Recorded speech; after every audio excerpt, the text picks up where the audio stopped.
When I was 10 years old, my father unexpectedly became the sole heir to a massive fortune left by his great-uncle.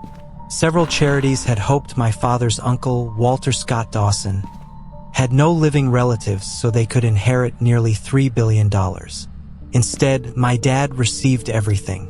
Over time, he grew the fortune even larger during booming economic years, and when I turned 21, I inherited $1 billion myself.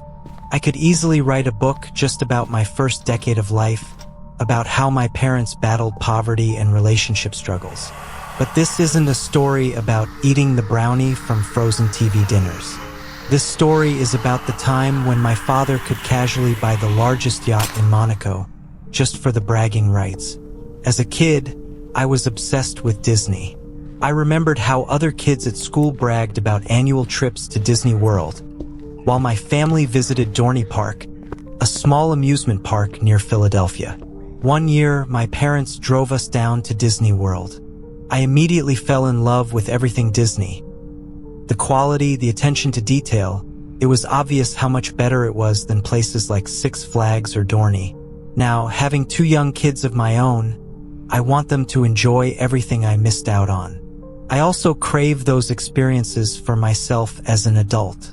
I chose to stay in the suburban Philadelphia community where I grew up. There's a comfort there, and a competitiveness too.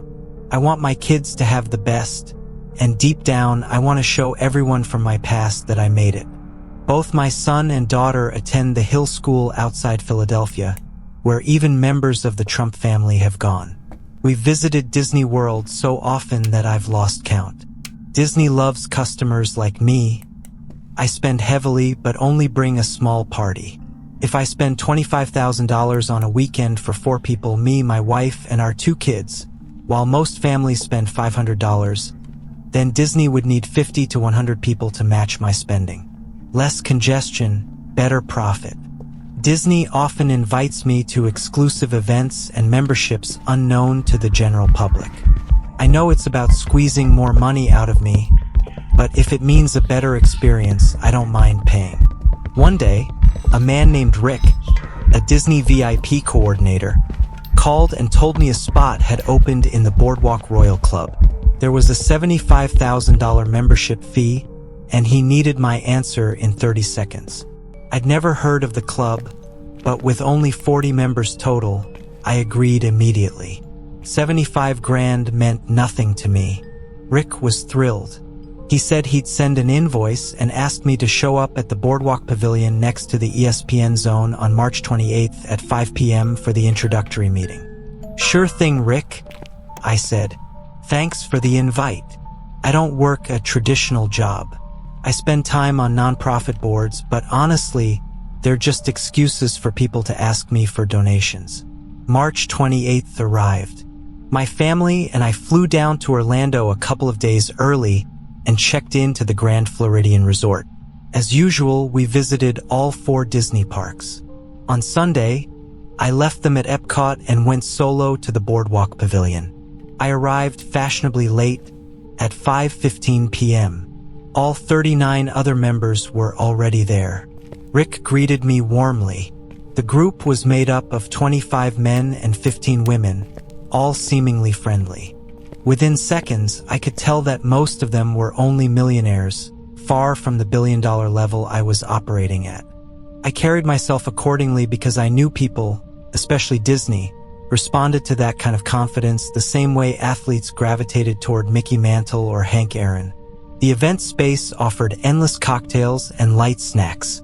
Disney staffed it with beautiful 20-somethings who smiled constantly and served whatever we wanted.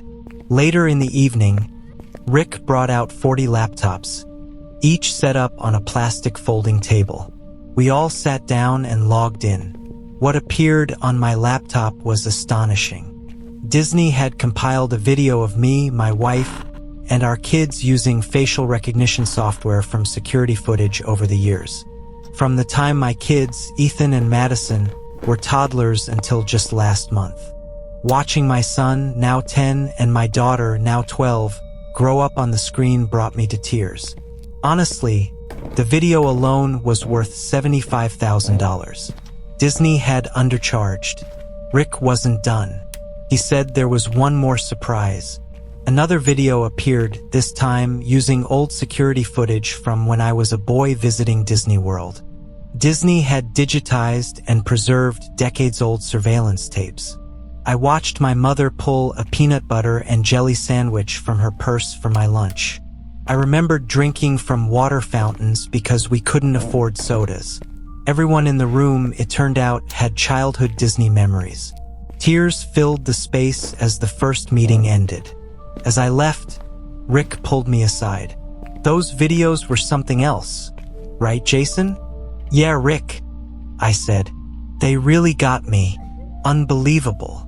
Hope to see you at the monthly meetings," he said. "Count me in," I replied. The monthly meetings were good, but I started craving something bigger. At the July meeting, a woman named Candace whispered to me about a super exclusive group, the Cadillac Mouse Club. She made me promise to tell no one about it. From what she said, the club was invitation only and involved some truly dark activities for the ultra-wealthy. Intrigued, I asked Rick after the August meeting about even more exclusive opportunities. He didn't confirm or deny anything but promised to reach out. The days dragged by. I was anxious for an answer. Money was no issue. At one point, I'd even considered partnering with Disney to build a new resort hotel. Finally, Rick contacted me, but with a strange proposition. Texas was executing a death row inmate, and Rick had a ticket for me to observe the execution. He said it was a test of sorts. Thinking it would be easier than running a marathon, I agreed. I flew to Texas, waited 7 agonizing hours as legalities were finalized, and finally watched a middle-aged inmate injected and put to death. I barely registered his last words. Honestly, I was just hungry and bored. Later, Rick asked me how I felt. "Bored," I answered honestly. "And when you saw him brought in?" he asked. "I was hungry and wanted it over. And watching him die? Honestly, Rick, I felt nothing. I was thinking about the Eagles losing the football game," I said. Rick laughed. "Perfect, Jason. Welcome to the Mickey's Cadillac Club. Membership is $2 million a year. Interested?" "Absolutely. Send me the invoice." I didn't ask questions. I paid immediately. 2 days later, Rick told me the first meeting was at Cinderella's castle on the 1st of the month. I had a week to get ready. This time, I left my family home. Their school schedules were packed. When I arrived at the castle, I was blown away. I'd spent millions at Disney but had never been inside Cinderella's castle until that day. Rick chaired the meeting, attended by 9 other men. From the way they carried themselves, I could tell they were serious wealth, true billionaires. Rick spoke passionately. "You've been coming to Disney for years. Have any of you ever seen a homeless person ruining our parks? No? That's because we take care of problems." Everyone nodded in agreement. Rick explained the night's activity. "We have a group of homeless individuals staying at our all-star resorts. Tonight, it's time to feed the alligators. After the park closes, we let them loose, and you take care of them." The group cheered and high-fived. Weapons were laid out: crossbows, sniper rifles, swords. I was given a handgun, the least popular option. After the park closed, a bus dropped off 20 homeless people. They were given cigarettes and told there was free food inside the park. Rick gave them 10 minutes to spread out, then blew an air horn. The hunt began. I decided then and there I wouldn't kill anyone. Instead, I sprinted into the park to gather as many homeless people as I could and get them out. I found 3 near the haunted mansion and 2 more by Pirates of the Caribbean. We moved fast. At the exit, I confronted Pete, one of the members, holding a sword. I pointed my gun at him and he backed down. Rick stood at the front gate, furious. Without hesitation, I shot him in the leg and kept moving. We made it to the Uber pickup. I arranged for the homeless people to be transported to Detroit that night. I left all my belongings at the Polynesian resort. I vowed never to set foot on Disney property again.